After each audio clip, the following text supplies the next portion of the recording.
Favorite trio Instagram chain story. Hello guys and welcome to our channel. So in this video I will show you how to do this trending sticker right here, this trending story.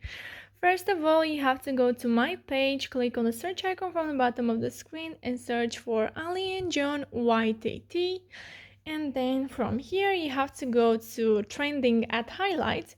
Don't go to my story because that will expire in just a few hours and you may not find it there. So go to trending at highlights, then click until you find the desired sticker, and as you can see here I only have viral stickers, so you can check this too. So there we have it, favorite trio.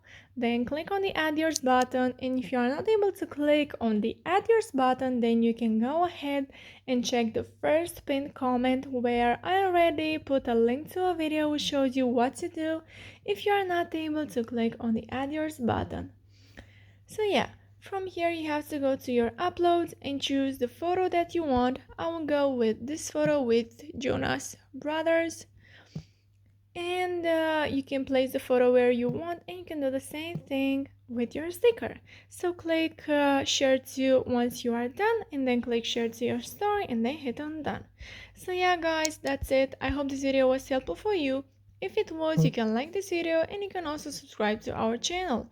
And if you have some questions, you can go ahead and ask them in the comment section down below. Thank you so much for watching guys. Have a great day. Bye bye.